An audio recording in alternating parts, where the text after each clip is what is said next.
देखिए क्वेश्चन कह रहा है कि 11 के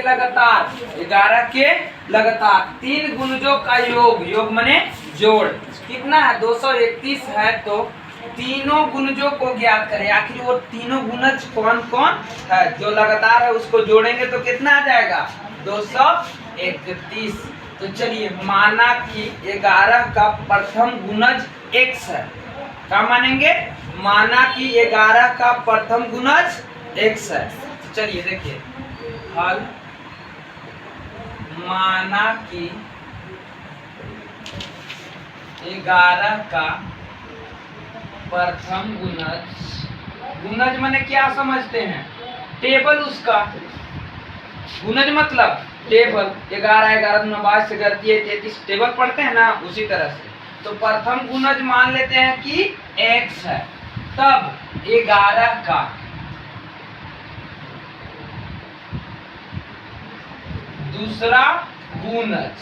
दूसरा गुणज मैंने जैसे देखिए पहला अगर हम ऐसे ही मानते हैं कि किसी का दूसरा पहला गुणज 2 है तो दूसरा गुणज क्या होगा? तो 2 दूना 4, यानी कि इसको में 2 जोड़ दिए तो क्या हो गया 4। अगर तीसरा गुणज प्राप्त करना होगा तो फिर 4 में 2 करेंगे जोड़ेंगे तो 6।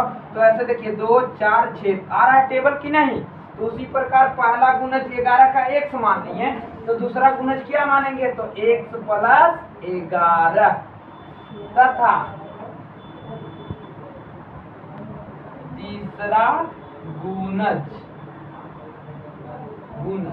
तो x + 11 और फिर इसको में क्या करेंगे 11 जोड़ेंगे तो हो जाएगा मेरा x 11 11 कितना हो जाएगा 22।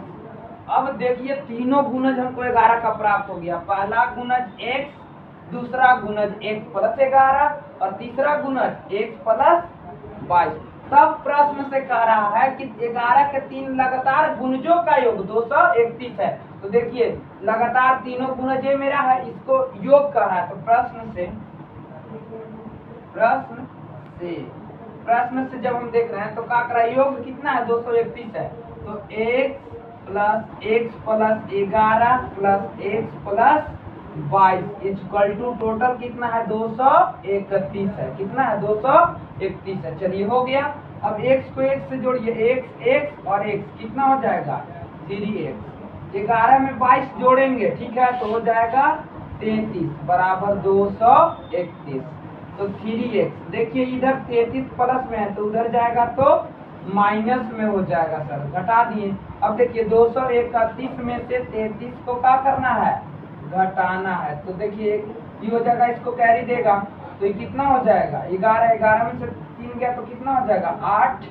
अब बचा 2 सर, 2 में से तो 3 नहीं जाएगा तो इससे कैरी लेगा तो हो जाएगा 12 और ये बचा 1। तो 12 में 3 गया तो 9 और ये बचा 1, यानी कि सर हमको 3x यानी कि 231 में से 33 घटाने पर 198 प्राप्त होता है।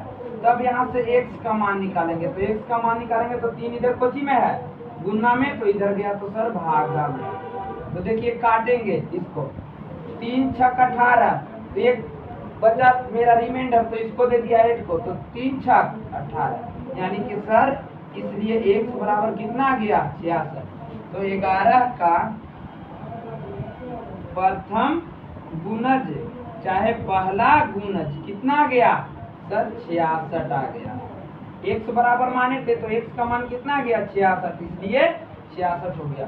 सर दूसरा गुणज 11 का सेकेंड गुणज, दूसरा गुणज सेकेंड गुणज कितना माने थे 11 x + 11 यानी x के जगह पर सर 66 और प्लस 11 जोड़ देंगे तो हो जाएगा 77। और तीसरा गुणज 11 का तीसरा गुणज, तो तीसरा गुणज हो जाएगा मेरा देखिए x + 22 तो x के जगह पे x + 22 तो x के जगह पे 66 और 22 जोड़ेंगे तो कितना हो जाएगा 88 हो जाएगा। तो चलिए तीनों गुणज हमको लगातार प्राप्त हो गया। पहला 66 सर, दूसरा 76 सर और तीसरा 88। तीनों को जोड़िएगा ना तो आ जाएगा 231। तो यही कह रहा था कि तीनों गुणज कौन कौन है? तो पहला है 66 सर, दूसरा 77 और तीसरा 88 है। यही मेरा आंसर हो जाएगा।